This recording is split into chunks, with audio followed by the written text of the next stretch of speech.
Saudara-saudari, salam kamir, kekaguman ilahi mengarah pada iman dan rahmat. Ingin aku menangis saat aku terpaku, mengenangkan diri, nasib yang tiada arti. Tak pernah ku miliki megahnya dunia ini, bahkan ku tak tahu cantiknya raut wajahmu, duhai kekasih. Hari demi hari aku lalui. Saudara-saudari, saya melangkah dalam dengan perasaan karena saya menjadi orang tunanetra. Bayangan orang yang tidak bisa melihat keindahan alam.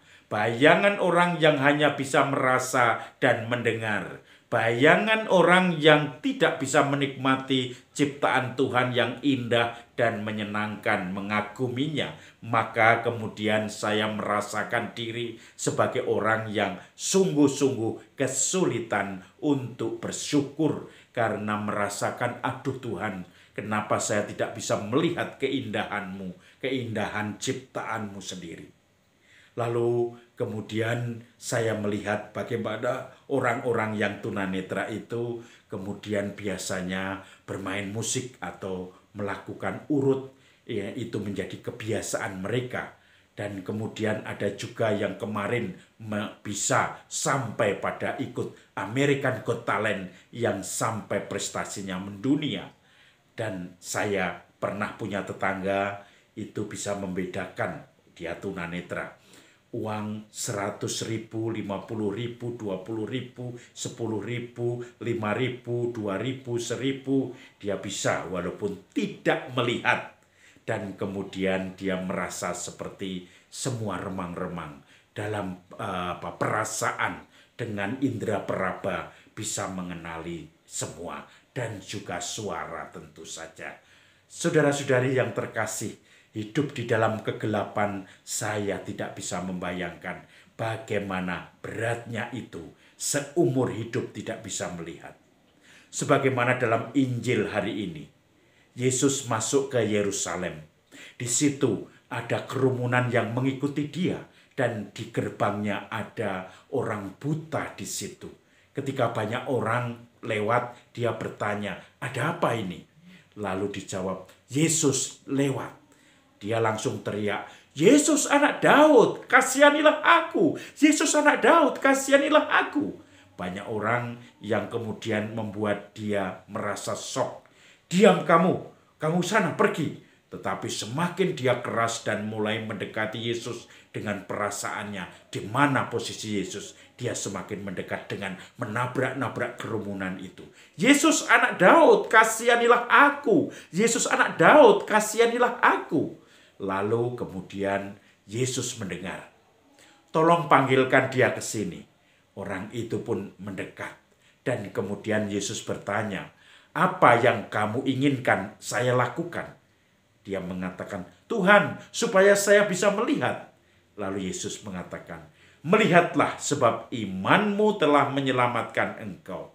Dan kemudian terbukalah mata dari orang buta itu. Wih, bagus sekali, indah sekali. Setelah berpuluh-puluh tahun dia mulai buta, tidak melihat lagi sejak lahir keindahan dunia ini. Sekarang dia melihat, indah sekali, terang, dan akhirnya dia pun bersyukur pada Tuhan. "Terima kasih Tuhan, terima kasih. Izinkan saya mengikuti Engkau kemanapun, dan saya akan mewartakan apa yang Engkau perbuat, Tuhan perbuat bagiku dengan memelekkan mataku itu." Banyak orang akhirnya takjub melihat peristiwa itu. Orang buta bisa melihat. Saudara-saudari yang terkasih, konsekuensi disembuhkan adalah menjadi rasul, pewarta, karena dia kemanapun mewartakan apa yang telah diperbuat Tuhan atas dirinya. Dikatakan dalam Injil tadi, dia kemudian mengikuti kemanapun Yesus pergi, dan dia juga menceritakan apa yang telah diperbuat Tuhan atas dirinya, memelekkan orang matanya.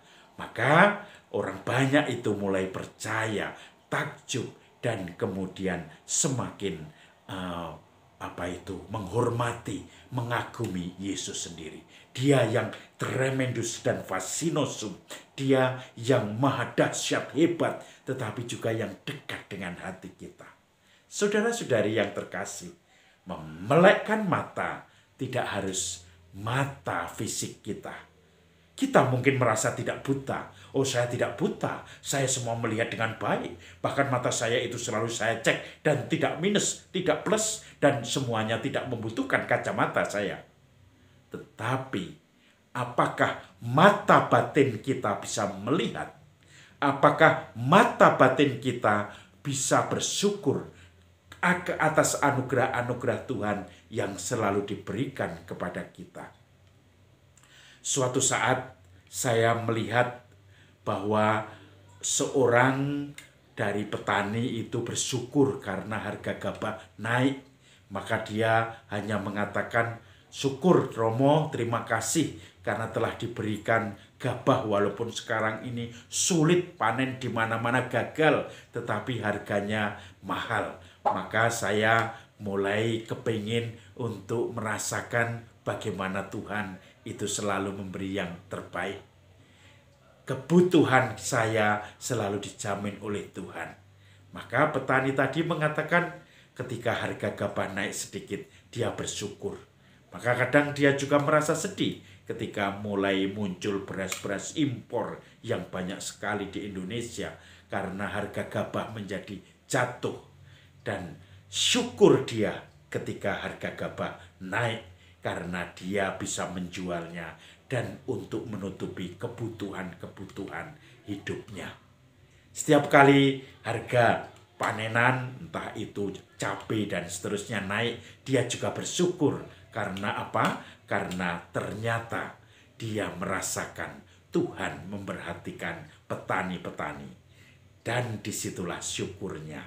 Kadang-kadang memang mengeluh karena pemerintah memberikan harga eceran tertinggi, harga jual. Tetapi kalau sudah naik dan akhirnya bisa untuk memenuhi kebutuhan hidupnya, dia akan bersyukur dengan segala panenannya.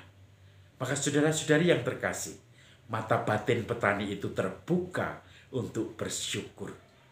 Apakah kita juga terbuka melihat karya-karya Tuhan di dalam sejarah hidup kita yang biasa-biasa saja, tetapi di balik itu penuh dengan berkat dan mukjizat, misteri Tuhan yang sungguh dahsyat. Salam Kamir, kekaguman ilahi mengarah pada iman dan rahmat.